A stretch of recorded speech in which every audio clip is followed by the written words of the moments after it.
Cam4.fr, le plus grand site de webcam live réservé aux adultes.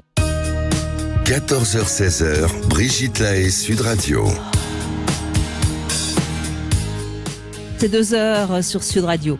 Alors, ces dernières années, la sexualité des femmes a nettement évolué et c'est tant mieux. Alors, on peut croire bien sûr que les hommes ne sont pas en reste. La sexualité masculine n'est plus totalement axée sur le pénis, son érection et son endurance. Elle est en train, elle aussi, de bouger, cette sexualité. L'homme découvre qu'il a d'autres zones érogènes et puis surtout, il accepte aussi de se laisser tenter par ce fameux plaisir prostatique.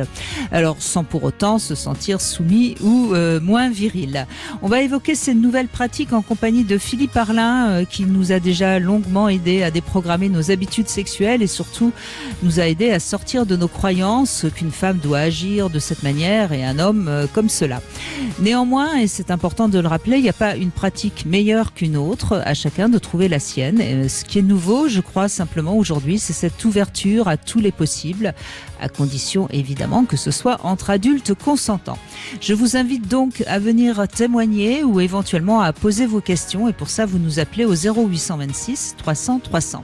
Philippe Arlin, bonjour. Bonjour Brigitte. Merci d'être avec nous. Vous êtes sexothérapeute, vous êtes également auteur de ce livre Sexuellement incorrect, je ne me trompe pas, c'est bien ça? C'est tout à fait ça. Voilà, dans lequel vous racontiez justement que on peut sortir de cette norme très normative justement de la femme passive, de l'homme actif, de la sexualité qui est forcément pénétrative et on voit quand même depuis la sortie de votre livre qui remonte déjà presque à une dizaine d'années que les choses quand même bougent beaucoup. Pour exemple, on a reçu la semaine dernière, on a testé la semaine dernière un jouet spécial prostatique et testiculaire, si je puis dire. Effectivement, oui. C'est tout un programme, oui, effectivement. Moi, je constate que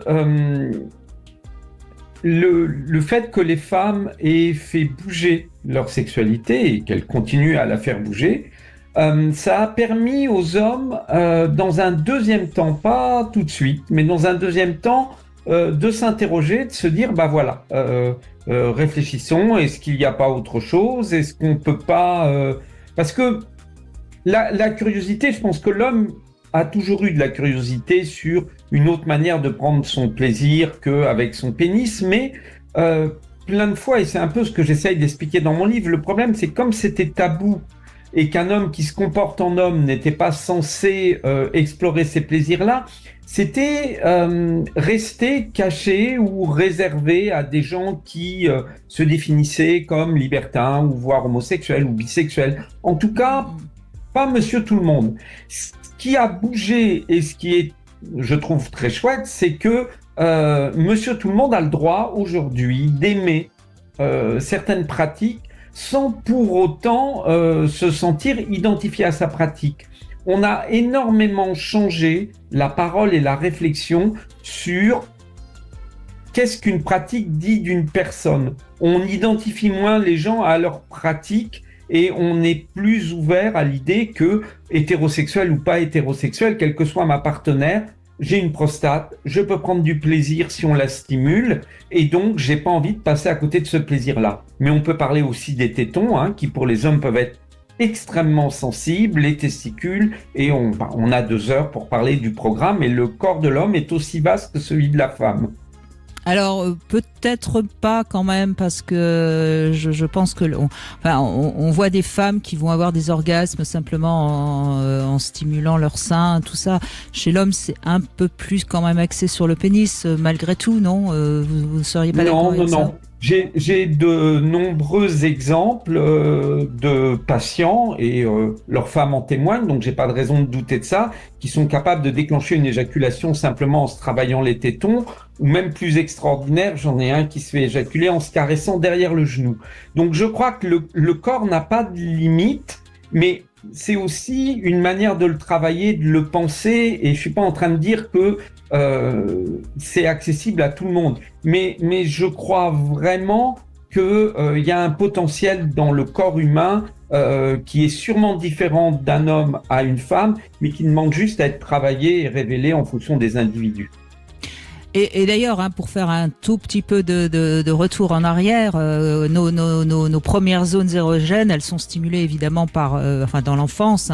Et il est vrai qu'on va garder une mémoire corporelle. Et c'est pour ça qu'il y a certaines zones chez certains qui sont particulièrement érogènes et d'autres qui sont chasse gardée, si je puis dire, qu'il faut surtout pas toucher parce que et ça, je crois que c'est aussi quelque chose qu'il faut accepter. On les découvre d'ailleurs parfois au fil de notre expérience sexuelle.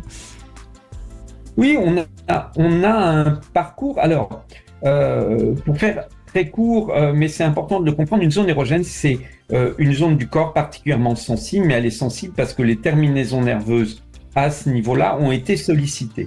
Donc, certains ont des zones érogènes développées, d'autres en ont absolument pas, et ça se travaille, on peut les développer. Mais il y en a une qu'on connaît à peu près tous, c'est la nuque, le cou, derrière les oreilles, sous les oreilles, tout simplement parce que depuis qu'on est jeune, on a les cols des vêtements qui viennent naturellement frotter et stimuler cette zone-là, ce qui fait que elle n'est pas érogène dans le sens forcément lié à une notion érotique, mais c'est une zone qui a été énormément innervée, sensibilisée, et effectivement, on va la retrouver dans sa capacité à provoquer des frissons dans le dos, etc. Donc, une zone érogène, c'est à la fois quelque chose qui remonte à notre enfance, à ce qui a pu être stimulé d'une manière ou d'une autre, mais c'est aussi des zones de notre corps qui ont été sollicitées régulièrement et qui vont devenir sensibles à travers ça.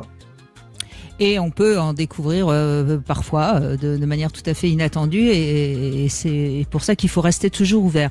Moi j'ai quand même l'impression que finalement l'homme est plus apte à évoluer rapidement dans sa sexualité que la femme et c'est le fait peut-être que la femme a beaucoup bougé dans sa sexualité qui fait que l'homme bouge également. Est-ce que vous êtes d'accord avec ça ou pas ?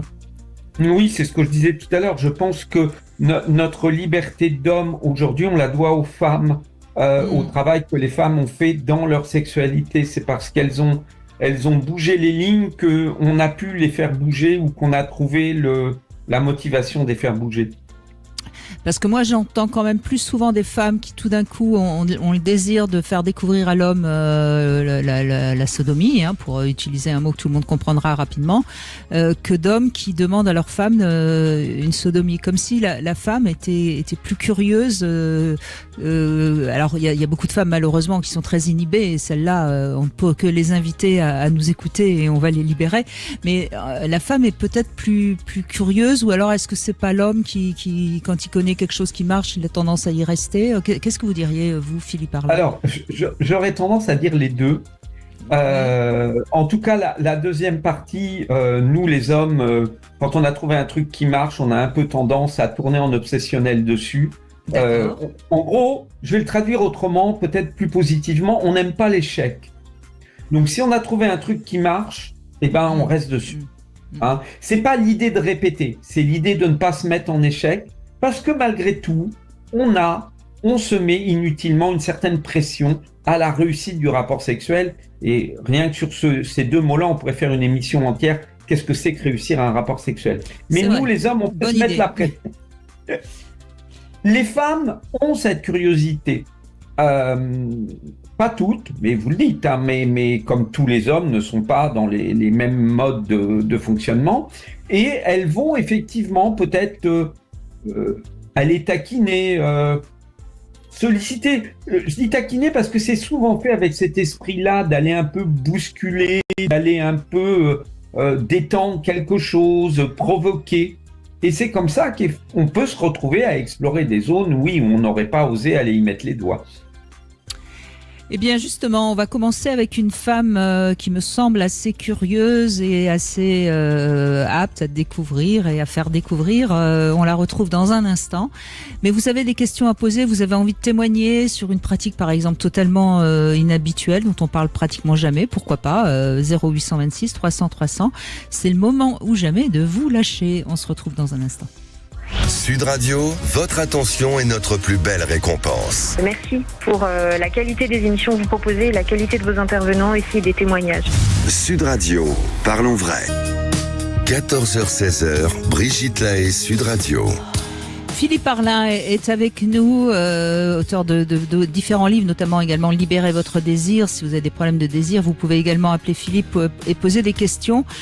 En tout cas, vous êtes sexothérapeute et on aborde avec vous aujourd'hui l'évolution de la sexualité et particulièrement celle des hommes.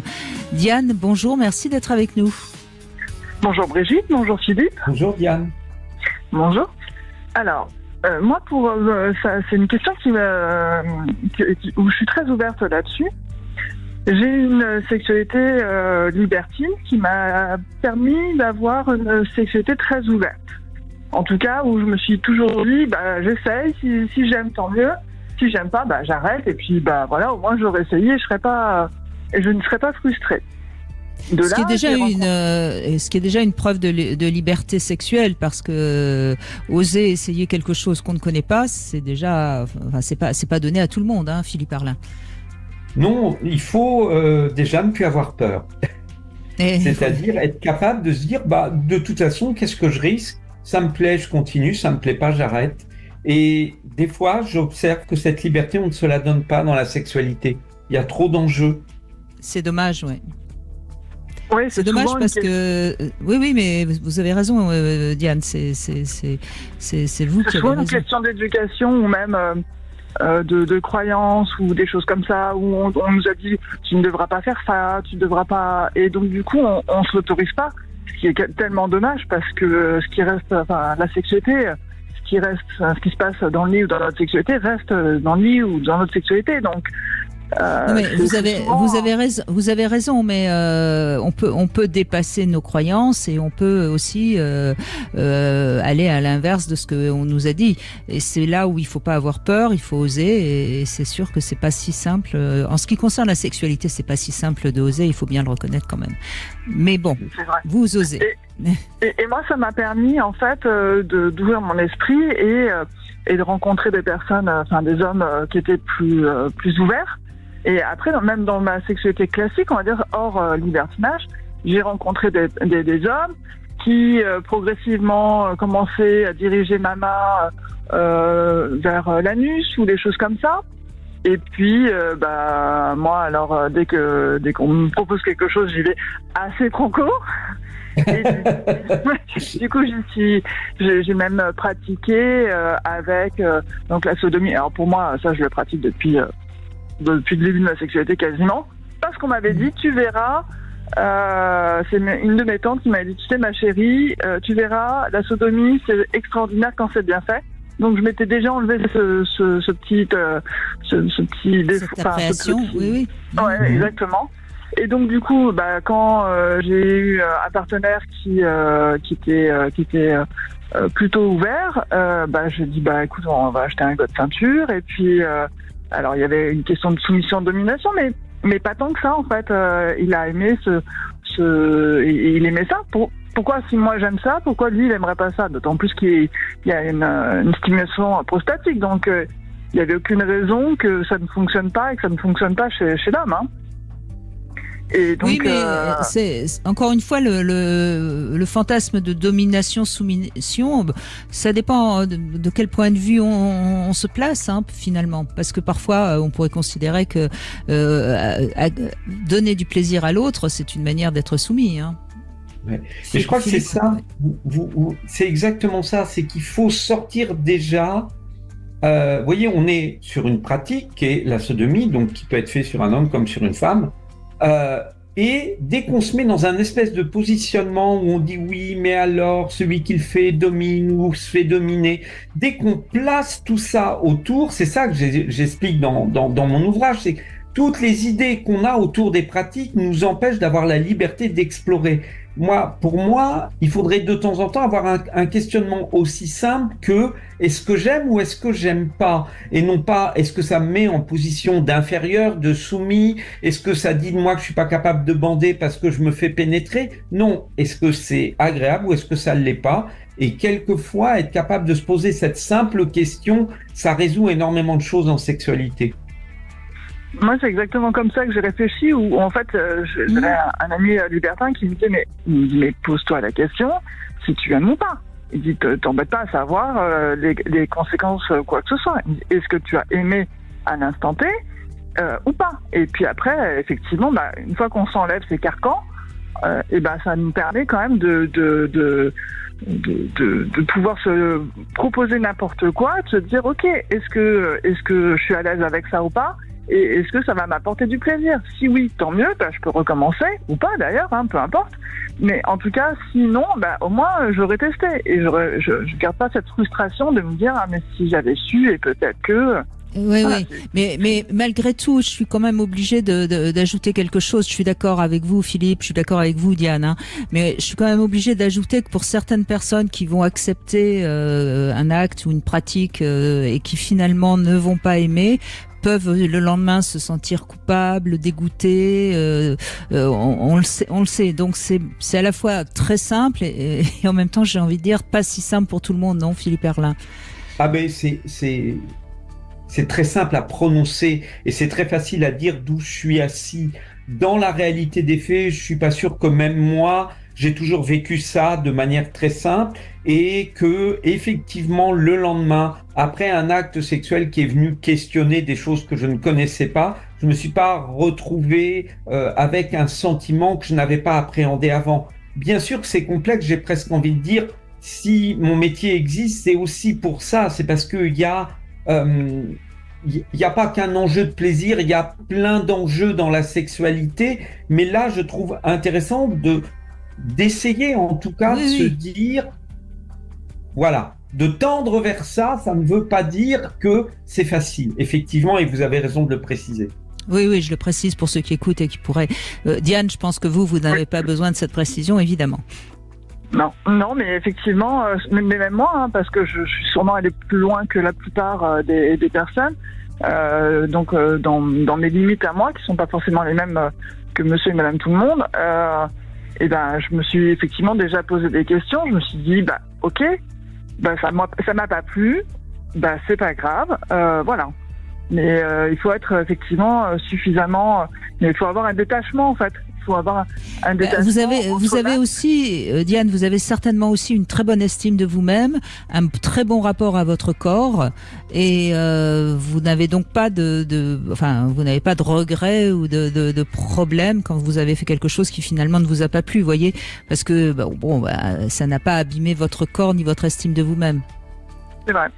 Oui, c'est vrai qu'effectivement ça y joue beaucoup et je comprends ce que vous me dites par rapport à ça, mais ça n'a pas été toujours le cas. Hein. Moi, j'ai perdu 35 kilos et au début, quand j'aimais mon corps, c'était pas plus facile.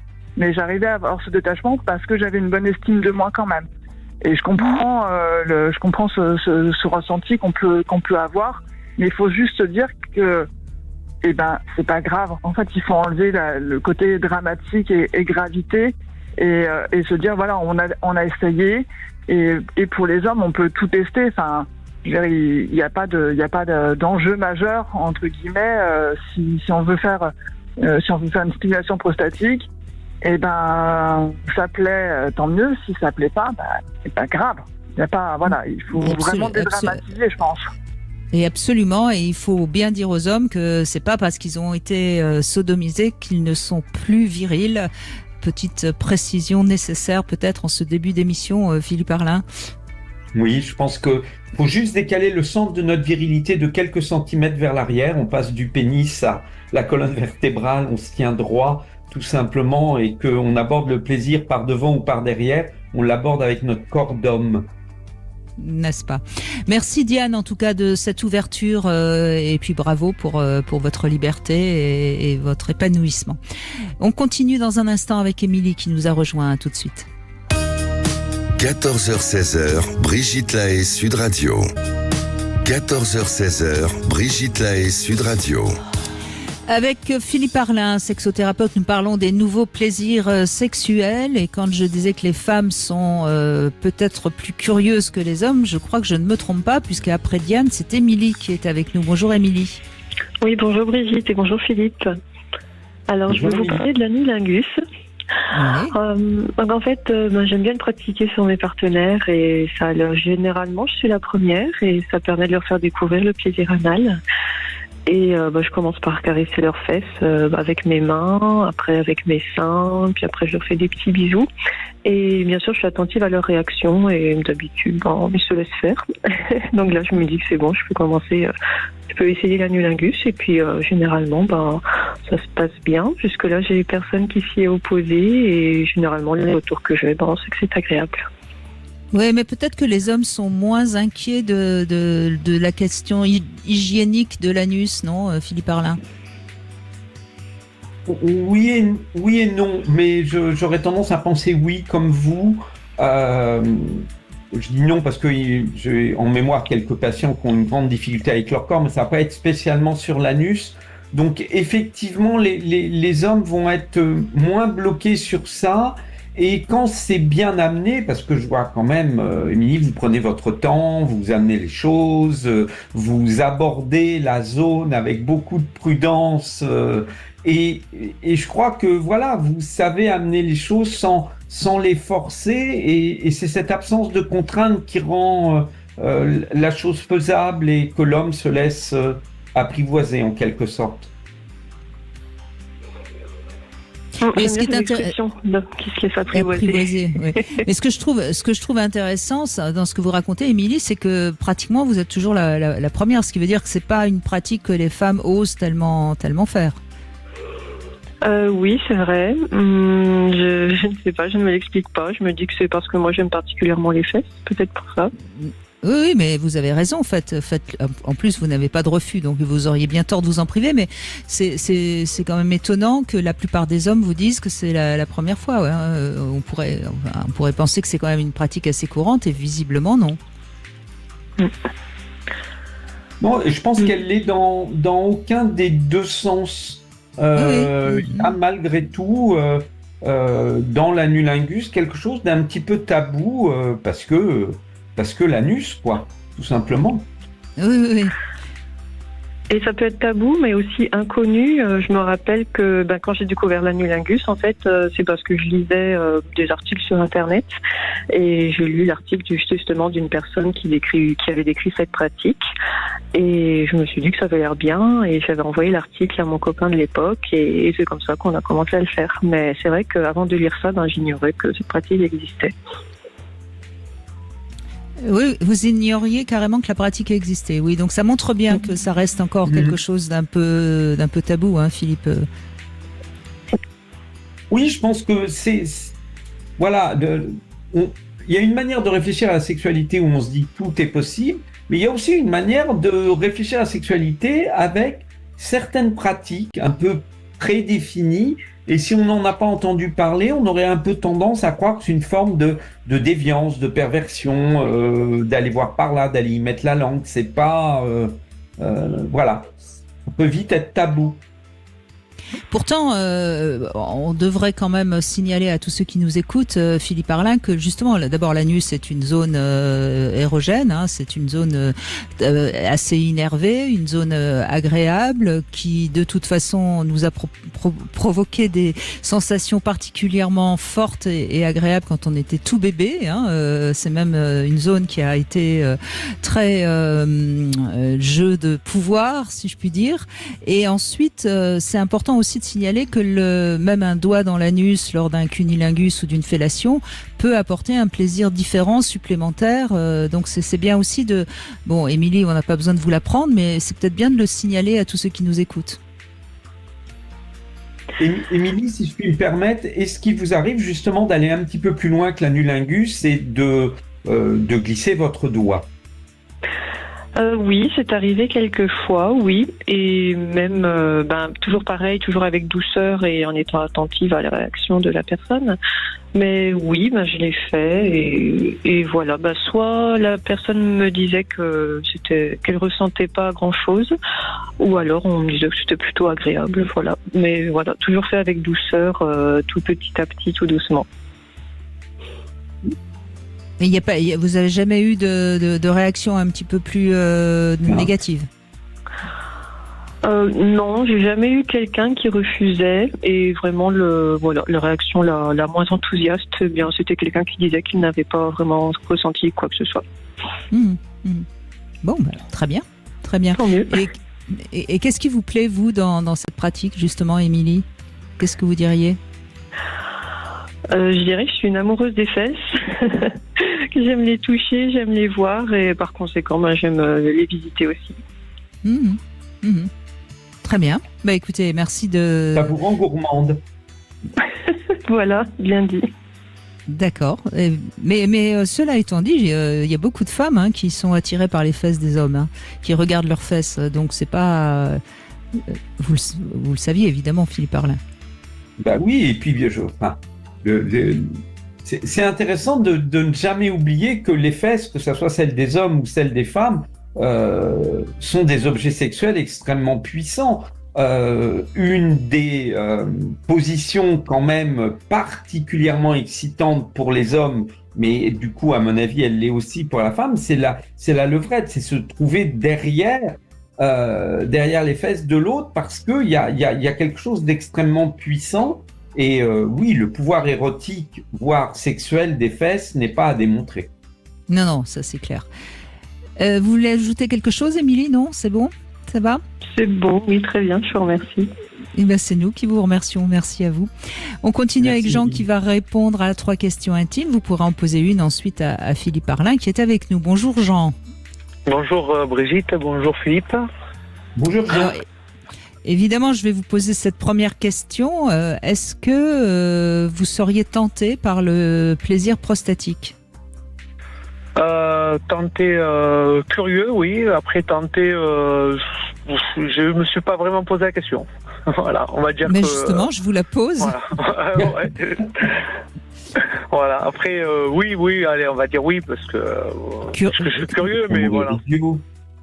Oui, curieux, mais c'est, je trouve, la meilleure réponse d'être curieux de quelque chose qu'on ne connaît pas. Je pense qu'en matière de sexualité, ça me semble être la meilleure réponse. Parce que ça veut dire que vous savez pas du tout si ça va vous plaire ou pas, mais vous êtes ouvert à essayer parce que vous êtes d'une nature curieuse. On pourrait dire ça. Ça vous va? Oui. Bon. Deuxième question. Est-ce que lors d'un rapport sexuel, vous avez tendance à être plutôt dominé ou dominant? Ça, c'est pour faire...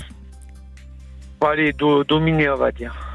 Ah, vous préférez être dominé. Ah bah, c'est intéressant. Donc peut-être qu'en effet, ça pourrait être bien pour vous le plaisir prostatique, qui sait. Mais ça, cette question-là, c'était pour faire plaisir à Philippe Arlin qui n'aime pas l'expression dominé, dominant. Non, je plaisante. Et dernière question. Quelle est pour vous la femme la plus... Quelle serait pour vous, plus exactement, parce qu'après tout, c'est une question qui ne demande pas une réponse précise.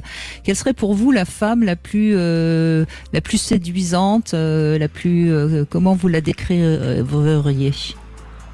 On va dire bien en chair et qui est esprit ouvert, on va dire.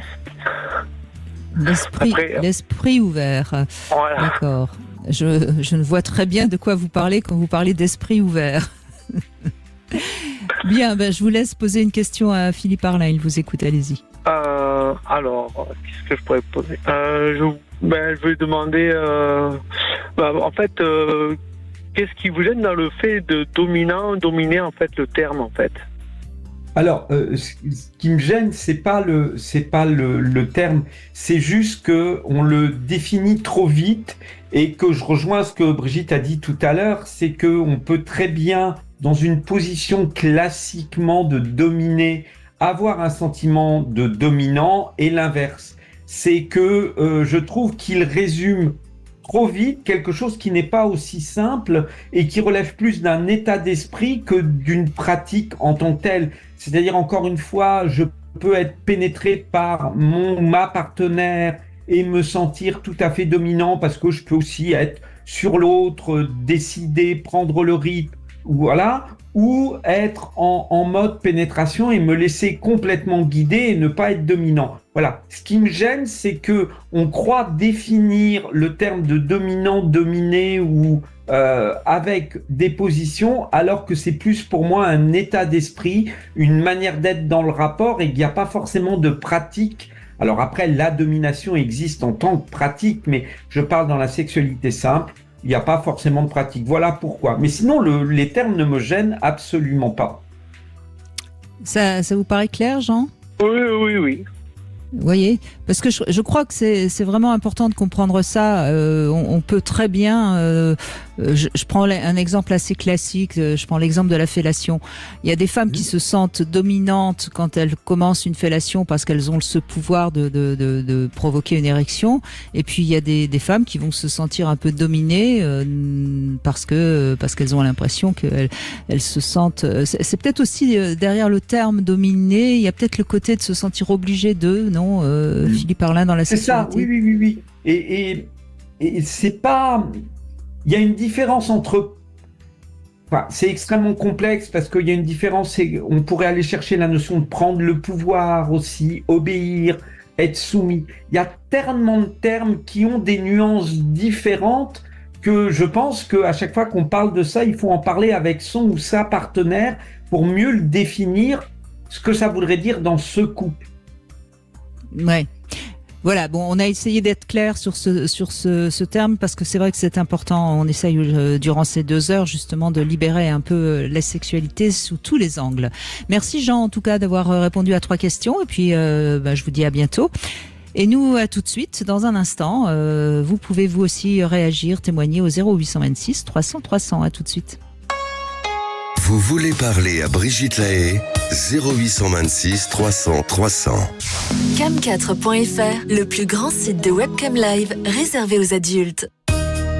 14h-16h, Brigitte Lahaie, Sud Radio. Eh bien, décidément, Philippe Arlin, les femmes sont coquines. C'est Ophélie qui nous rejoint à présent. Merci Ophélie d'être avec nous. Bonjour. Bonjour Brigitte, bonjour Philippe. Bonjour Ophélie. Donc, vous aussi, vous vous intéressez à la partie générale du corps de l'homme, si je puis dire. Tout à fait. Je suis, comme dit Philippe, très curieuse. Et récemment, avec un amant, on se découvre. Et justement, moi, j'arrive à lui faire avoir d'énormes sensations juste en caressant ses tétons. Voilà. D'accord.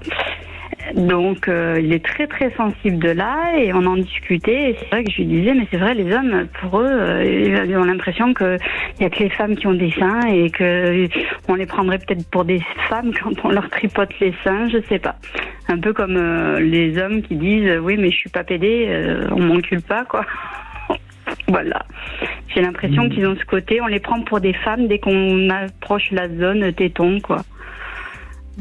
Alors, je sais pas, c'est bizarre. Je ne sais pas si c'est ça qu'ils ressentent, mais en tout cas, beaucoup ignorent la capacité de leur propre téton. Le téton masculin est parfaitement érectile comme le téton féminin. On peut avoir des tétons extrêmement développés. Il y a même énormément d'accessoires qui existent pour le développement des tétons. Alors, ça va plus être, c'est vrai, dans une population homosexuelle, mais pas uniquement. Il y a beaucoup d'hommes qui, quand ils ont découvert les sensations qu'ils peuvent avoir en travaillant leurs tétons, qui développent énormément cette zone-là. Et effectivement, peut-être que ça vient interroger le risque d'une montée de lait, on ne sait jamais. Mais non, je crois que tout questionne dès qu'il est plus question justement d'utiliser notre pénis. On nous a tellement résumé à ça et on a tellement accepté cette définition que un tel plaisir ressenti ailleurs, on se dit mais est-ce que c'est bien normal ? Et c'est vraiment ça. Alors justement, moi cet amant en question est formidable pour ça parce que justement il se refuse à avoir des érections et on va passer 2 heures à se caresser. Justement, moi, alors bon, lui, son regret, c'est que moi, je suis pas, voilà, contrairement à lui, bon, ok, j'ai mes tétons qui vont me pointer quand on les caresse, mais Il n'y a pas de sensibilité plus que ça. Que par exemple, on va me caresser dans le dos, ça oui, ça c'est terrible pour moi. Mais donc on va passer par exemple 2 heures à être que dans la sensualité, les caresses, voilà. Moi aussi, j'aime découvrir le corps de l'homme, lui passer justement la main dans la nuque, les cheveux, caresser le creux des genoux. J'ai même un amant qui a été surpris qu'il avait des sensations quand je passais dans le creux des chevilles. Voilà, toute partie du corps suivant qui sait, il y a une sensibilité ou pas. Un autre qui va préférer les effleurements, parce que j'ai beaucoup d'ongles en fait souvent, qui va préférer les effleurements de mes ongles, et d'autres qui vont préférer que je sois très incisive avec mes ongles. Et je vais arriver à obtenir de chacun, avec un effet ou un autre, des sensations qu'ils ne connaissaient pas. Et là, dernièrement, vous parliez des testicules aussi. Moi, j'ai cette habitude. Alors, au début, je détestais la fellation. Enfin, je le faisais vraiment quand mon amant m'avait bien excitée. Bon, j'y venais tout doucement pour rendre l'appareil. Et on dit toujours de mes fellations qu'elles sont ou divines et dernièrement magiques hier soir, parce que justement, il ne connaissait pas et je lui ai fait découvrir le massage des testicules, ou les lécher, ou dans l'entrejambe, aller juste dans l'entrejambe. Pour lui, c'était une première alors qu'il a quasiment 70 ans, quoi. C'est des découvertes, comme vous disiez à une auditrice, il y a beaucoup d'hommes qui connaissent pas certaines choses. L'anulingus aussi, les hommes aiment. Et j'ai fait découvrir aussi à un homme du coup qui était là, non, voilà, je suis pas homo, tu toucheras jamais à mes fesses. Et bien maintenant il est bien content que j'y aille. Voilà. Oui, mais il y a à la fois les idées reçues, les croyances, et puis après il y a les rencontres. Et tous les hommes, toutes les femmes ne sont pas comme vous, Ophélie. Il y a beaucoup de femmes qui sont assez monopratiques, si je puis dire. Ah ouais, mais c'est la fin. Après, pareil, cette histoire de dominance, justement, la plupart des amants que j'ai eus jusqu'à présent, de se dire la levrette, que c'est une dominance, ou moi être sur monsieur, ouais, mais quand tu fais ça, t'aimes être dominante. Ben non, justement, d'avoir découvert cet amant hier, enfin pas que hier, mais cet amant en particulier, ce que j'aime chez lui, c'est que justement, il n'y a pas d'histoire de dominance ou dominé. C'est vraiment un partage de plaisir. Et c'est comme ça que je le vois, moi, la sexualité. C'est pas pour être dominante ou dominée. C'est vraiment un partage de plaisir. Et comme il dit, au contraire, généralement, même si on fait rien, il aime que je sois à cheval sur lui et qu'on se regarde droit dans les yeux. Il y a c'est une transmission d'émotions pure et dure. Oui, mais je pense qu'il faut réellement comprendre que lorsqu'un homme ou une femme, mais bon là en l'occurrence un homme, considère que vous êtes dominante parce que vous montez sur lui, c'est de lui dont il parle. C'est-à-dire que c'est quelqu'un qui aime avoir le contrôle des choses et donc plutôt être dominant entre guillemets. Et là tout d'un coup il perd un peu pied parce que vous pour lui vous renversez les rôles. Mais au fond, je crois que c'est plus comme ça qu'il faut interpréter quand quelqu'un nous reproche d'être tout d'un coup dominante. Je pense, Philippe Arlin, que c'est important de bien comprendre que c'est de soi qu'on parle dans ces cas-là. Je crois qu'on dit plus « je me sens dominé » que « tu domines ». On devrait, oui. Même si la phrase qu'on prononce c'est « tu domines », effectivement, on est juste en train de révéler qu'on se sent dominé. Je voulais juste ouvrir une petite parenthèse qui me semble importante par rapport aux testicules. Tous les hommes n'ont pas la même réponse au niveau des testicules et j'invite les auditrices qui sont curieuses à être assez prudentes. C'est une zone qui peut être extrêmement sensible, voire pour certains hommes totalement douloureuse et absolument hermétique aux sensations. Certains vont aimer juste qu'elles soient effleurées, caressées. D'autres vont aimer qu'on ait vis-à-vis de leurs testicules un rapport, voire même un peu fort, les prendre, les tirer. il faut donc justement prendre le temps d'explorer en douceur et de voir avec l'autre. Il n'y a pas un langage universel sur les testicules et vaut mieux y aller prudemment parce que c'est pas une zone érogène chez tout le monde. Pour certains, ça peut être douloureux, mais là où vous avez tout à fait raison, il faut pas oublier ce qu'on appelle le scrotum, qui est le périnée de l'homme, derrière les testicules, de venir caresser, lécher là. On n'est pas au niveau de la zone interdite de l'anus, c'est moins tabou et pour autant, ça peut provoquer énormément de plaisir. J'ai remarqué ça et effectivement, vous avez raison parce que j'ai un amant. Je peux faire des massages, tout ça sur le testicule gauche, que le testicule droit, ça lui fera mal. Donc je touche pas au droit. Je m'arrange à ne lui donner du plaisir qu'avec le testicule où il le sent bien et pas avec l'autre. Bon, il faut pas se tromper. C'est extrêmement fragile, ces petites bêtes. Oui. J'avoue que après, heureusement qu'on discute, qu'on se le dit, parce que voilà. Après aussi, on le sent, et la réaction n'est pas la même du corps. Il suffit de bien observer aussi pour se rendre compte. Mais après, il faut bien observer. Et beaucoup ne le font pas. Ah, c'est dommage. C'est là qu'on arrive à trouver ce qui est plus sensible en explorant, comme on dit, gentiment. Voilà. Gentiment, délicatement. Et voyez, j'aime bien ce que vous dites, Ophélie, explorer, parce que finalement, c'est plus sympathique d'être avec un partenaire qui va explorer et puis il va découvrir ou pas, si on aime ou pas, que d'être obligé d'avoir une communication avec des cases où on coche, là tu peux toucher, là tu peux pas toucher, etc., etc. Je crois que je vois plus la sexualité comme ça qu'autrement. L'homme à qui vous touchez les tétons, c'est lui qui vous l'a demandé ou c'est vous, pareil, qui avez exploré? Ah non, moi j'explore tout le monde.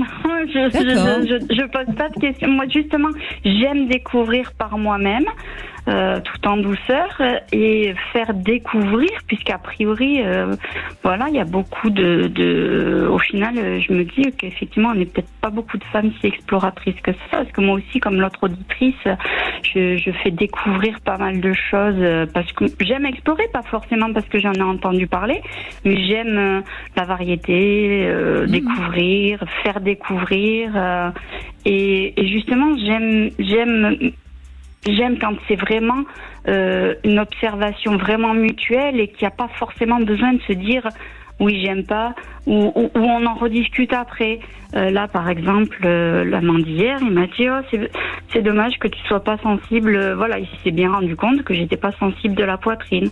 Mais je préfère effectivement que on sache se comprendre parce qu'on sait observer, on a observé la réaction de l'autre et qu'on sait qu'on n'a pas à y revenir parce qu'on a bien compris que et ne pas en parler, alors ça pour moi c'est le summum, c'est génial. Bon après vaut mieux parler aussi parce que des fois on peut se tromper, mais d'arriver à se comprendre juste en s'observant et en regardant comment réagit l'autre, c'est génial.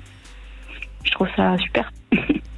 Oui, à condition, encore une fois, d'oser quand même dire quand on a mal ou des choses comme ça. Mais c'est vrai que normalement, si on est avec quelqu'un qui est assez réceptif, on devrait pouvoir se comprendre par le corps, par le langage du corps, des mains, etc. Philippe Arlin. Oui, moi je pense qu'il faut d'abord rester dans cette curiosité, ne pas savoir, apprendre à explorer. C'est chouette aussi de se dire qu'il y a toujours quelque chose à découvrir, à faire, à tenter. Et puis j'ai presque envie de dire le scoop, c'est que quelque chose qui n'est pas sensible aujourd'hui peut le devenir demain. Faut pas non plus enfermer le corps de l'autre dans ce qu'on a exploré une fois. Faut se donner le droit d'y retourner autrement, parce que le corps est toujours en train d'évoluer. Merci beaucoup Ophélie, on continue après les infos bien sûr au 0826 300 300, rejoignez News sur Sud Radio si vous avez envie de raconter quelque chose qui est assez nouveau, qu'on n'entend pas souvent. Et puis comme toute la semaine, on revisite la sexualité à travers la religion, donc ma devinette concerne ce sujet. Philippe Arlin, d'après vous, d'après la religion plus exactement, la pilule du lendemain, c'est un avortement. Donc, que serait la sodomie d'après la religion? Vous avez le temps des infos pour essayer de me trouver la réponse. Et puis, on se retrouve évidemment avec vous au 0826 300 300. À tout de suite. Sud Radio. Sud Radio. Parlons vrai. Parlons vrai. Sud Radio. Parlons vrai. 14h-16h, Brigitte Lahaie, Sud Radio.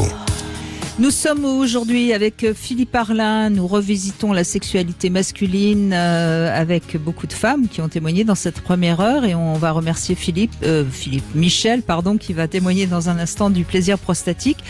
Mais d'abord, Philippe, je vous demande la réponse à notre devinette. D'après la religion, la pilule du lendemain est un avortement. Qu'est-ce que la sodomie? Un crime avec préméditation? Ah, ça pourrait être ça, mais c'est autre chose. Dans la sodomie, on considère que c'est une tentative de génocide.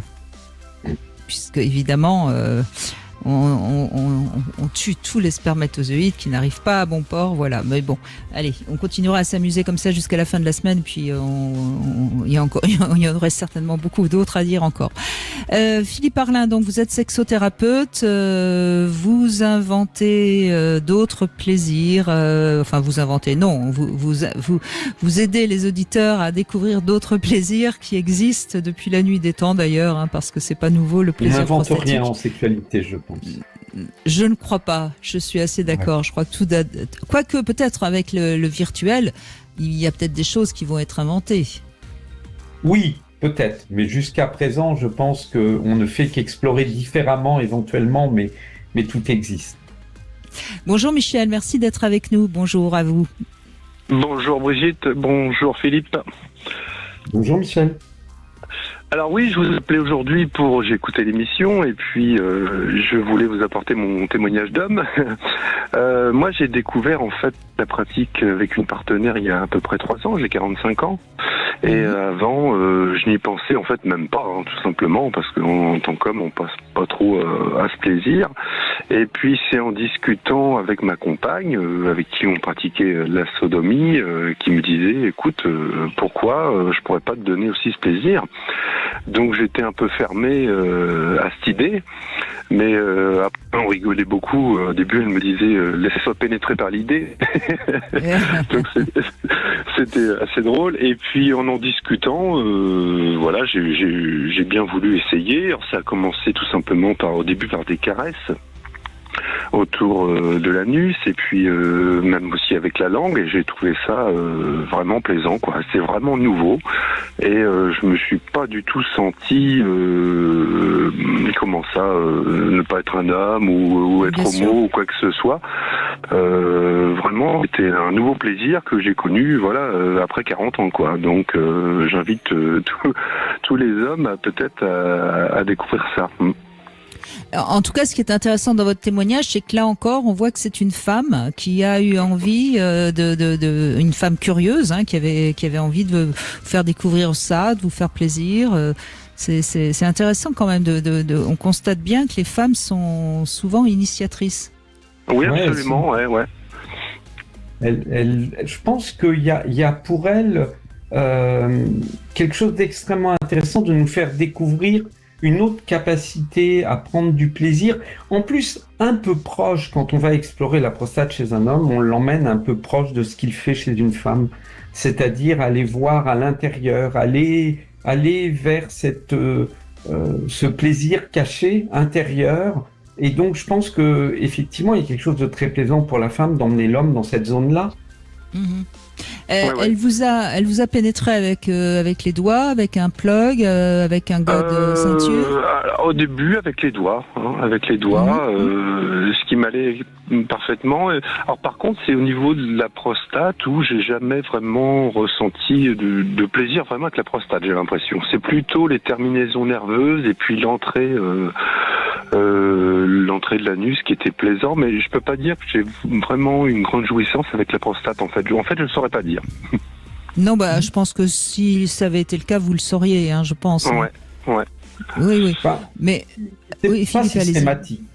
non plus. Hein. C'est pas systématique et pour certains, il faut la stimuler assez longtemps avant que ça soit réellement sensible. Donc là aussi, toutes les zones érogènes, on n'y répond pas de la même manière et il faut pas croire que parce qu'on va venir stimuler la prostate, tous les hommes vont trouver ça agréable.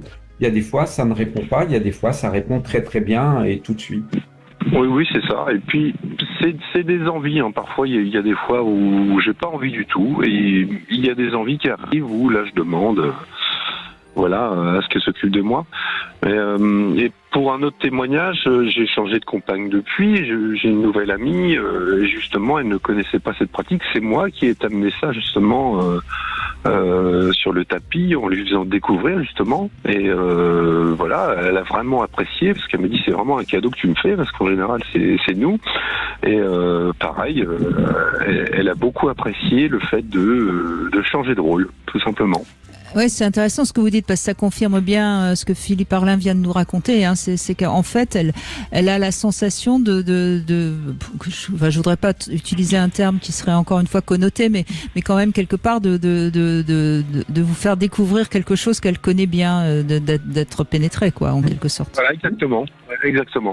Et puis même moi, je me suis posé la question. C'est pour ça que j'y suis arrivé, c'est que voilà, nous on fait de la sodomie avec les femmes, pourquoi pas connaître ça. Enfin, ma première compagne m'avait dit, mets-toi un peu dans notre peau, c'est quand même quelque chose de assez particulier, c'est facile ou pas facile.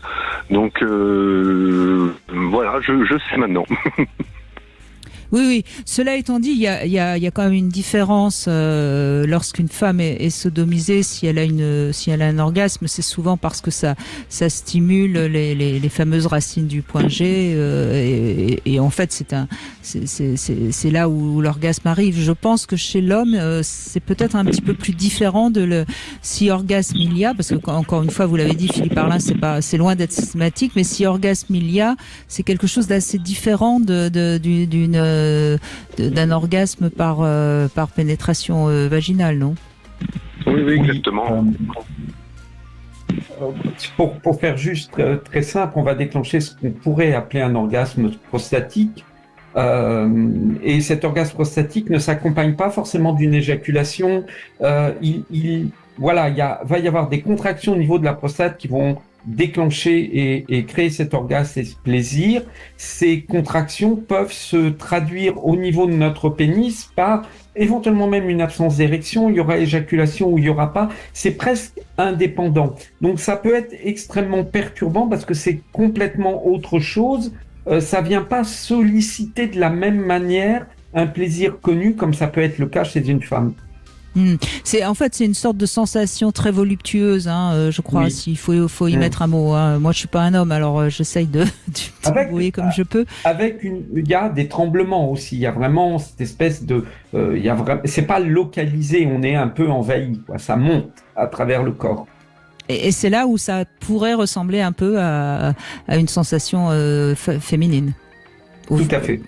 C'est ça qui fait que les femmes sont ravies de vous faire sentir des choses différentes, Michel. Et merci de votre témoignage parce que c'est important. Ça peut aider des couples qui auraient peut-être envie mais qui n'osaient pas.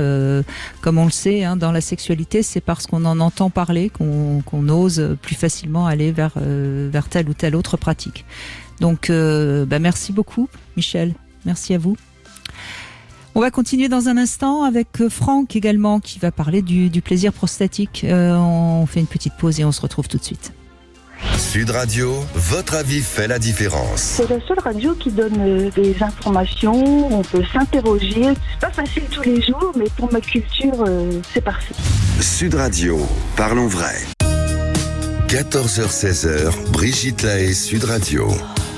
Nous sommes aujourd'hui avec Philippe Arlin, sexothérapeute, auteur de différents livres, notamment Sexuellement incorrect. Et on voit bien que c'est un terme qui était un peu provocateur, mais qui était finalement faux, parce que c'est pas incorrect d'avoir des pratiques sexuelles qui ne sont pas dans la norme.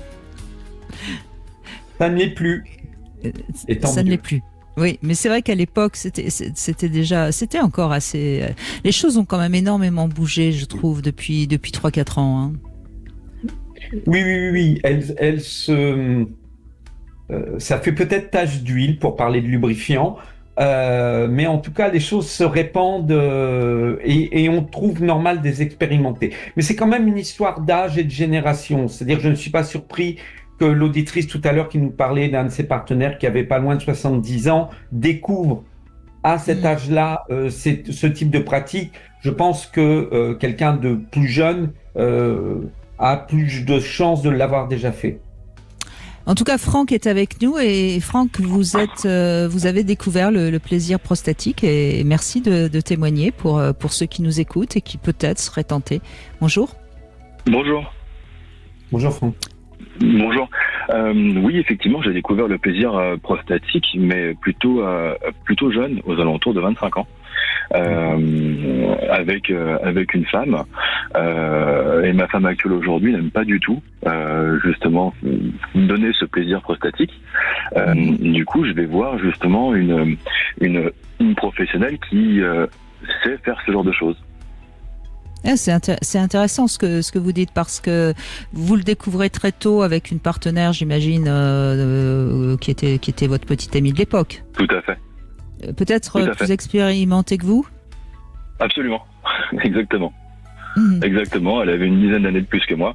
Elle m'a fait découvrir ce plaisir auquel j'ai adhéré tout de suite. Et comme ma femme actuelle, elle, n'aime pas du tout ça, finalement, je me suis tourné vers une autre personne qui ne fait en soi que ce genre de choses. C'est-à-dire que je n'ai aucun rapport sexuel avec cette dame. Elle est vraiment spécialisée dans la pénétration pour les hommes. D'accord. La première fois avec votre partenaire, donc c'était avec un plug, c'était comment ? C'est un peu comme ce que tout le monde vous a dit un peu précédemment. Alors c'est effectivement d'abord en annulus, ensuite avec les doigts, et puis après on passe au plug, et puis ensuite on passe au plus gros. Au gars de ceinture. Oui. Voilà, tout à fait. Oui, tout à fait. Oui, et donc là, ça prouve qu'on peut trouver aujourd'hui toute personne apte à nous satisfaire sexuellement, hein, en tout cas. De plus, surtout c'est un plaisir vraiment, enfin pour le coup pour moi, qui est un plaisir incommensurable. C'est votre auditeur tout à l'heure parlait d'orgasme prostatique, et c'est vrai qu'il est complètement différent d'un orgasme classique qu'un homme peut avoir quand il jouit. On a un orgasme qui est complètement différent, avec effectivement des tremblements, avec plusieurs orgasmes à répétition d'ailleurs, et on a vraiment l'impression de vivre autre chose et de vivre une autre part de sexualité. Oui, et c'est en ça que vous voulez pas vous en priver, tellement c'est quelque chose qui vous explose, quoi. Je sais pas, c'est le mot qui me vient, en gros, mais c'est ça, absolument. Oui, en gros, c'est ça, tout à fait. C'est une explosion de toute façon, parce que ça part d'un point qui est à l'intérieur de nous. Et dans ce sens-là, on n'y est pas habitué. Notre éjaculation, on la sent dans notre pénis. Elle jaillit vraiment vers l'extérieur. Là, c'est vraiment plus presque on devrait dire une implosion, parce que c'est à l'intérieur que ça explose et que ça se répand. Parce que voilà, et c'est dans ce sens-là qu'on ne peut pas décrire ce plaisir, parce qu'il n'a rien à voir avec le plaisir que l'on peut avoir, qui peut être extrêmement intense lors d'une éjaculation.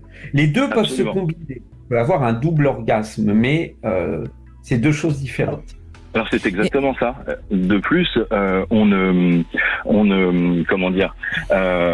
je ne suis pas du tout, comme certaines auditrices disaient tout à l'heure, il n'y a aucun rapport entre soumis ou domination. En fait, c'est vraiment un plaisir différent. Entre guillemets, je n'aime pas être soumis, mais j'aime vraiment ce plaisir-là.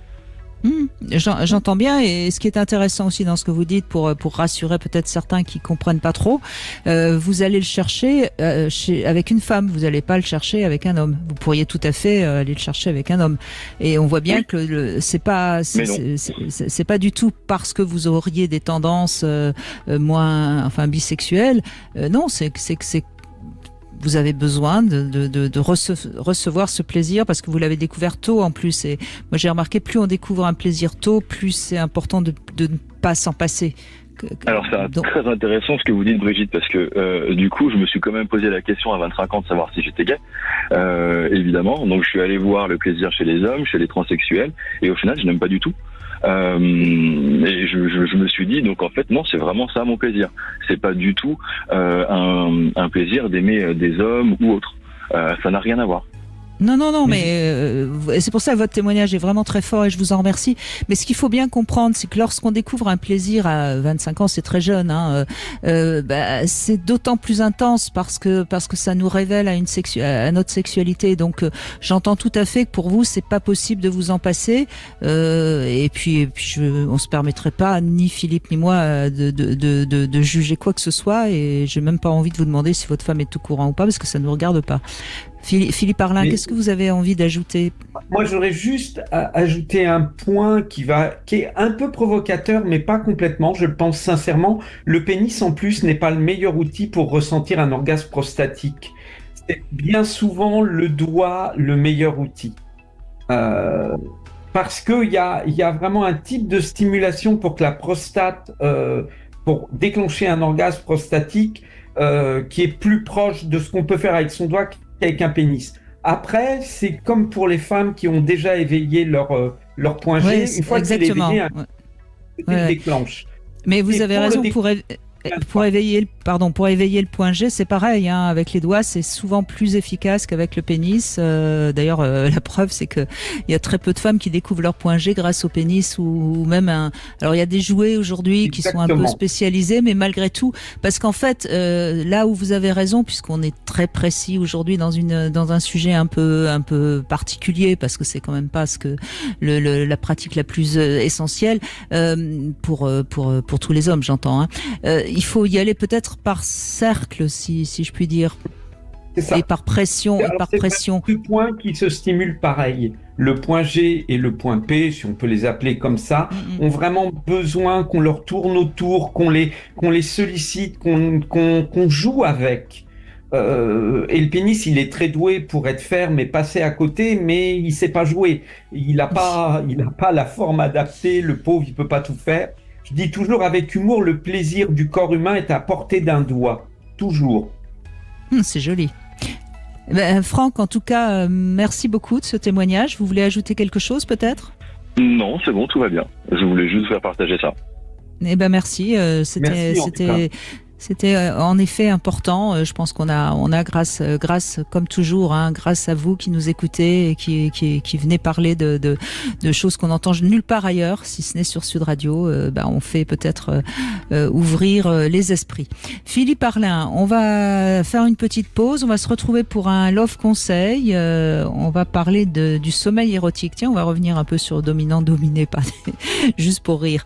Et puis on va donner le témoignage. On va donner la parole à Sophie, qui a également un témoignage très intéressant à nous faire. À tout de suite. Vous voulez parler à Brigitte Lahaie?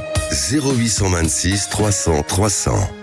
Cam4.fr, le plus grand site de webcam live réservé aux adultes. Brigitte Lahaie, Sud Radio, le Love Conseil.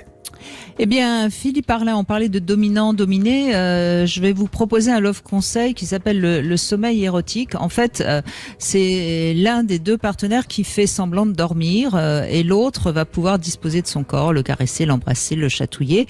Et le dormeur ne doit rien laisser paraître. C'est-à-dire que quoi qu'il se passe, même si on le chatouille à la plante des pieds, il doit rester totalement passif, immobile, sans réaction. Et plus il saura tenir longtemps, plus il va gagner la partie. Et puis après, évidemment, on inverse les rôles. Alors le principe de ce jeu, c'est pas évidemment de vouloir absolument gagner. C'est plus un jeu qui permet de comprendre ce que c'est que de rester totalement passif, comme si on dormait, les yeux fermés.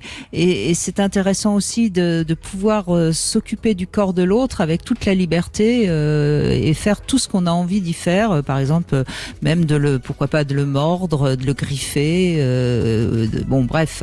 Et je trouve que, alors, il est évident qu'il n'est pas question de faire mal, et c'est juste un jeu, hein, bien sûr.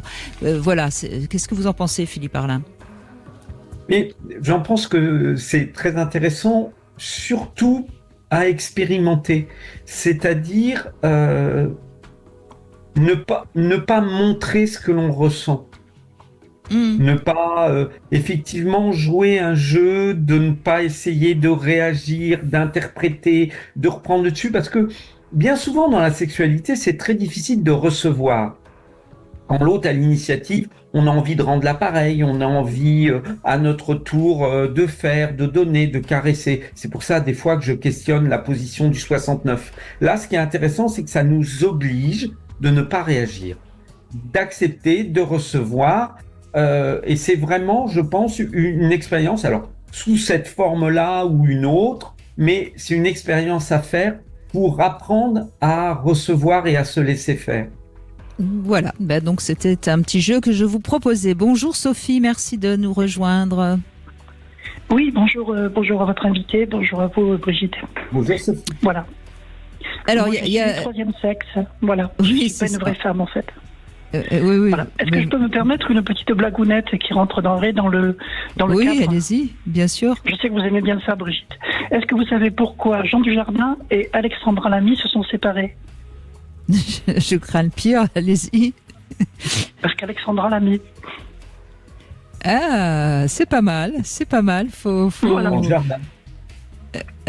Oui, non, en tout cas, c'est en phase avec l'émission du jour. Oui, c'était l'idée. Oui, tout à fait. Voilà. Bon, après ça. Alors, vous êtes. Donc, je suis troisième sexe.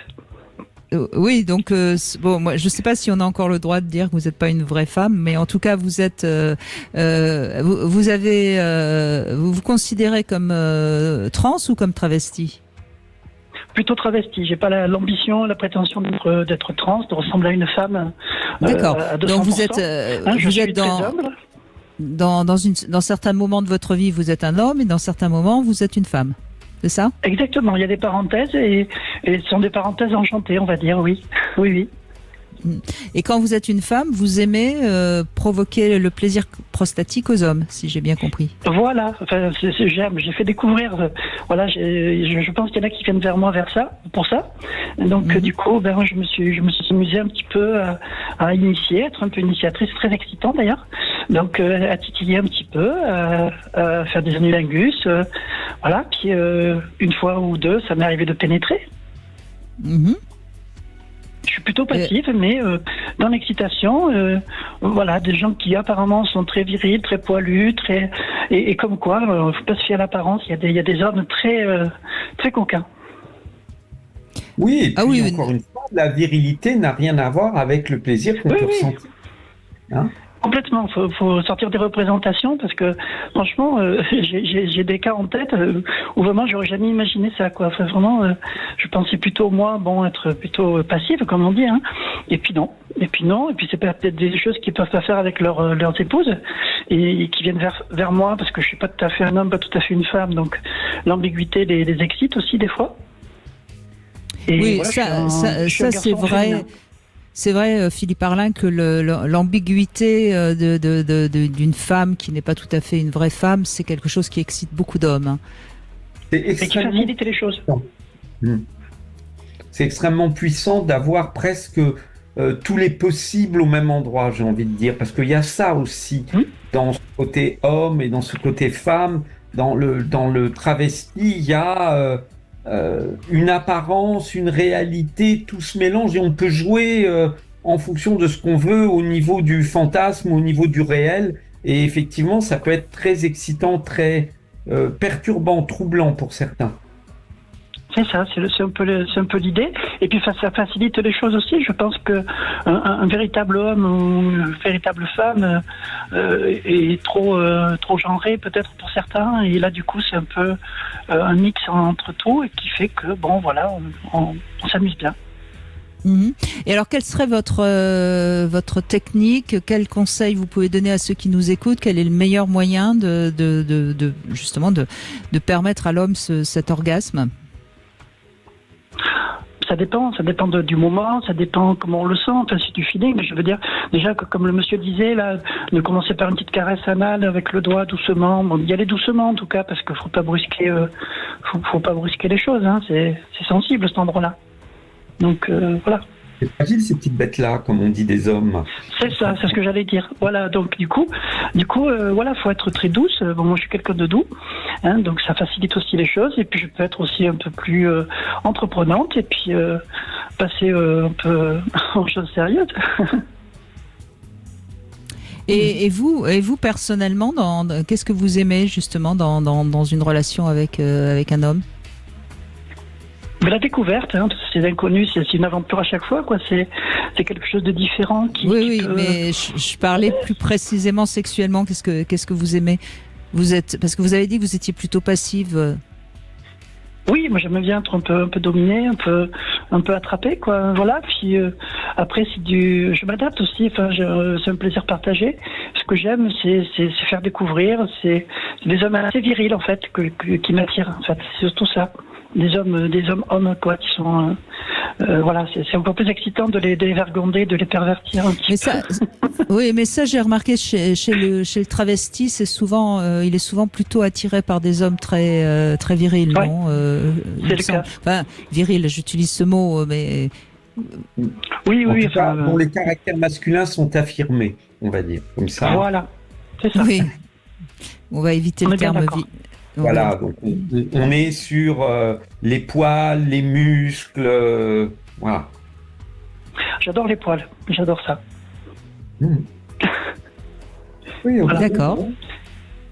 Voilà, donc, parce que voilà un peu mon histoire. Vous allez venir les déjà parce que vous avez cette ambiguïté, vous allez venir jouer avec eux sur aller les titiller à un endroit où normalement ils ne sont pas censés être sensibles. Vous allez aller jouer sur un côté féminin dans le masculin, et de toute façon il y a dans l'identité travestie cette capacité justement de mettre en avant l'aspect féminin au cœur du masculin et de jouer des deux. Donc c'est normal que vous provoquiez ça. Enfin normal. Excusez-moi, j'ai juste envie de dire que je le... c'est logique. Non, c'est logique. Enfin, ça se tient, quoi. Je veux dire, c'est quelque chose qui vient comme ça. Oui, enfin, d'après mon expérience, oui, ça arrive et c'est troublant pour tout le monde. Enfin, puis c'est amusant, c'est excitant, c'est génial, quoi. Enfin, c'est des moments, voilà. C'est des parenthèses dorées. D'accord. Et est-ce que vous avez des relations continues avec certains hommes, ou est-ce que vous préférez justement, comme vous l'êtes, vous aimez bien avoir une... Alors, j'ai une relation continue, mais je suis en homme et je suis pas en Sophie avec un ami qui est...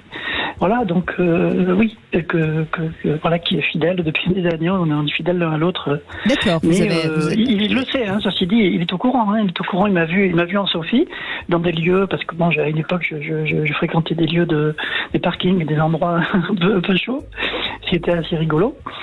Et c'était avant Internet, oui, à l'époque, quoi. Et il est au courant de tout ça, et puis ça l'amuse, ça le fait deuil de m'entendre. D'ailleurs, si ça se trouve, il m'écoute. D'accord. Bah, ça fait donc en effet très longtemps, si vous êtes ensemble avant Internet, ça fait plus de 20 ans. Non, c'était il y a une dizaine d'années encore que ça marchait encore, ces trucs-là. Ces endroits de rencontre. Oui, ces lieux de rencontre, mais qui existent de moins en moins, effectivement. Bah oui, parce que c'est remplacé par Internet, hein, de toute façon. Oui, puis c'est plus chaud dedans que dehors. Hein. Ceci dit, quand on est en string, barésie, etc., bon, on est mieux à la maison au mois de décembre que sur un parking. Ah oui, ça, je vous l'accorde. Ou alors, il faut vraiment pas être frileux. Enfin. Oui. Voilà, un peu mon histoire. Et puis donc, c'est pour vous dire l'ambiguïté, mais c'est très amusant de faire découvrir aux hommes ce côté-là, cet endroit-là. Ils s'y attendent pas, ça les surprend. Enfin, ou alors ils s'y attendent, mais je sais pas. Enfin, il y a vraiment un jeu au niveau de l'anus qui des fois qui surprend. Et en milieu libertin aussi, je suis sortie et puis j'ai fait des rencontres avec des couples. Il y a des couples qui sont ouverts à des personnes comme moi. Donc on rigole bien, quoi. Oui, bien sûr. Ça bouge quand même. Hein. On a beau dire, on le voit depuis 14 heures. On a quand même une ouverture qui se fait. Et ça, c'est quand même. Oui, c'est le cas de le dire. Vous avez de l'humour, hein, Sophie. Ça... Mais vous aussi, Brigitte, je le sais. Bon, merci de votre témoignage, en tout cas. Merci à beaucoup, vous, Sophie. Brigitte. Merci pour ce moment. C'était super. Au revoir. Bonne continuation. On va continuer dans un instant, Philippe Arlin. On va revenir justement sur une femme qui pratiquait le massage prostatique. C'est Marlène qui nous rejoint dans un instant, mais on fait une toute petite pause. 14h-16h, Brigitte Lahaie, Sud Radio. Cam4.fr, le plus grand site de webcam live réservé aux adultes. 14h-16h, Brigitte Lahaie, Sud Radio. Philippe Arlin est avec nous, sexothérapeute, auteur de notamment Libérez votre désir aux éditions de La Musardine, un livre qui existe en poche. Je le rappelle, c'est un livre où vous expliquez bien comment fonctionne le désir féminin et comment on peut le réveiller, puisqu'il n'est jamais mort. Hein. C'est toujours le terme que vous utilisez. Hein. Il suffit de le réveiller, de le libérer. Et c'est donc dans la collection Psychologue en poche. On va conclure avec Marlène qui est avec nous. Bonjour Marlène. Bonjour Brigitte, bonjour Philippe. Bonjour Marlène. Alors, moi je vais vous parler de mon expérience avec mon précédent compagnon. Il était très très très très friand de cette pratique de prostatique, on va dire. Et nous, c'était beaucoup plus. Alors lui, il aimait beaucoup. C'était plus avec même mes propres jouets, plus qu'avec mes doigts ou tout ça, avec mes propres jouets. Et tout à l'heure, j'écoutais Franck et c'était tout à fait ça. D'ailleurs, il faudrait remercier Franck vraiment parce que moi, je serais un homme en l'écoutant, j'aurais vraiment envie d'explorer. Hein, vraiment, c'était tout à fait vraiment. Et donc, et c'était tout à fait ça quand vous parlez des deux. Alors, excusez-moi. Avec mon ex-compagnon. Attendez, je vous redonne tout de suite la parole, Marlène. Je suis juste obligée de dire de faire attention quand on utilise un jouet qui n'est pas un plug, qu'il ne soit pas aspiré. Voilà, donc il faut bien le tenir. Vous êtes visiblement experte, Marlène. Tout s'est toujours bien passé, mais je suis obligée de donner cette précision pour ceux qui nous écoutent. Oui, non, mais en le tenant en main moi-même, hein, en explorant avec. Voilà. Et donc ces deux plaisirs, il m'expliquait mon compagnon que son plaisir était très différent entre prostatique, tout à fait. Et il m'expliquait, et moi je le voyais bien dans son corps, ses soubresauts, ses tremblements, ses râles. Je savais qu'il avait du plaisir. Hein. Et quand j'écoutais tout à l'heure Franck, j'avais fait le parallèle, je ne sais pas si vous pouvez le faire aussi, enfin me dire, Philippe, c'est avec nos deux plaisirs à nous aussi, féminins. J'ai pensé à ça, nos deux sortes de plaisirs, et vous, vos deux sortes de plaisirs. Voilà. Non. Alors, qu'est-ce que... Oui, on nous laisse à penser que c'est pas loin de ça. Il y a un plaisir qui est un peu de l'ordre du plaisir de la libération, où il faut un petit peu pousser, qui va ressembler à l'éjaculation chez l'homme et au phénomène fontaine chez la femme, et un plaisir plus intérieur qui va être plus proche de l'orgasme féminin, qui va être l'orgasme prostatique. Après, je pense que nous n'aurons jamais la possibilité en une vie d'être à la fois homme et femme et de ressentir les deux pour pouvoir l'expérimenter. Donc, on ne peut que s'en approcher et espérer, mais en tout cas, ça y ressemble. Et effectivement, il y a chez l'homme deux types d'orgasmes, deux types de jouissances, comme on peut un peu le nommer chez la femme. Mais je me demande si vous faisiez pas plutôt allusion au clitoris et au vagin, Marlène. Oui, pour nous, en tant que femmes, mais parce que en parallèle avec leurs deux sortes de plaisir à eux, qui est parce qu'en fait, beaucoup plus intérieur. Voilà, oui, parce qu'en fait, quand on a un orgasme clitoridien, c'est extérieur, c'est très très intense, mais ça reste pas l'explosion intérieure qu'on a lorsqu'on a un orgasme vaginal, oui. C'est ça. C'est ça. Oui. C'est ça. Et Mais...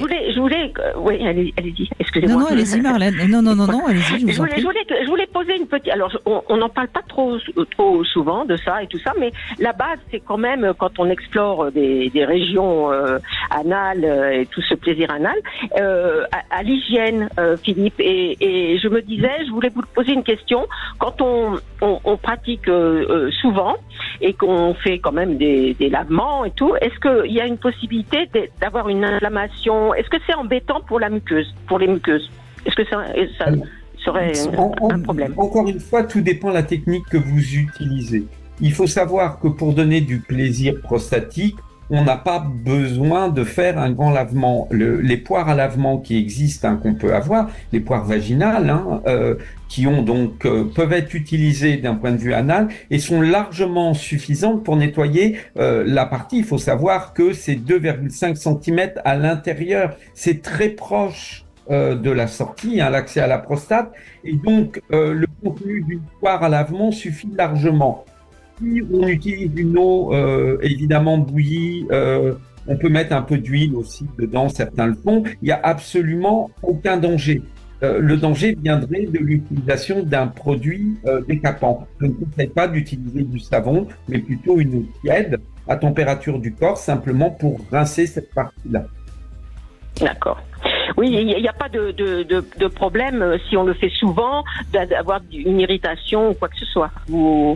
Ça va. C'est pas... Encore une fois, si vous utilisez une petite quantité d'eau et que vous le faites au niveau de ce qu'on appelle l'ampoule rectale, c'est-à-dire la partie basse, vraiment juste derrière le sphincter anal. Du rectum, oui. Il n'y a pas de... D'accord. Alors, il faut... C'est pratico-pratique, mais on n'en parle pas souvent. Non, mais vous avez raison, Marlène. C'est important de rappeler quelques choses, quelques trucs. Alors évidemment, s'il y a des hémorroïdes, il faut éviter parce que c'est pas, ça peut, et bien que encore une fois, elles sont pas à cet endroit du rectum. Ce qu'il faut juste éviter, on va le dire, puisque on n'a pas parlé de la sodomie chez les femmes, mais attention lorsqu'il y a pénétration anale. Ne pas remettre immédiatement le pénis dans le vagin, voilà, parce que là, on introduirait immédiatement, ni même après, il faut le nettoyer entre les deux. Ou alors mettre un préservatif pour pénétration anale. Qu'est-ce qu'on a d'autre à dire? Attention, parce que c'est la pénétration, enfin, le rectum est très perméable, donc forcément plus à même au niveau des infections.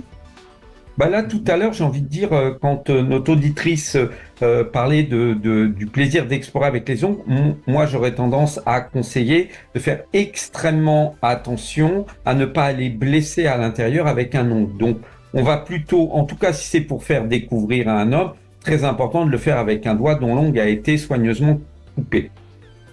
Oui, voilà. Mais c'est vrai qu'il y avait 2-3 petites choses qu'on n'a pas dites et que c'est bien, Marlène, merci de nous rappeler notre rôle. Vous avez longtemps travaillé à SIDA Info Service, d'ailleurs, Philippe Arlin. Oui, tout à fait. Ouais. Et donc, effectivement, c'est des questions qu'on pouvait avoir sur les risques de contamination et comment accompagner ces pratiques d'une attitude la plus safe possible, parce que effectivement on fait ça pour le plaisir. On a parlé du plaisir pendant 2 heures et c'est bien de se dire qu'il y a moyen que ça ne soit que du plaisir et de faire en sorte de ne pas aller amener une maladie à cet endroit-là. Ça serait vraiment dommage, surtout qu'il faut peu de choses pour s'en prémunir. Marlène, vous aviez donc, c'était avec votre ancien partenaire, si j'ai bien compris. Oui. Aujourd'hui, vous avez la nostalgie de cette pratique. Vous aimeriez la refaire ou bien je vais là. Oui, je pense que avec mon partenaire actuel, mais ça va être en douceur, tranquillement, voilà. Mais je pense, oui, je pense que je vais. Il est très, on en a parlé, Il est très, il est très ok avec ça. Oui, il est très très ok avec ça. Oui.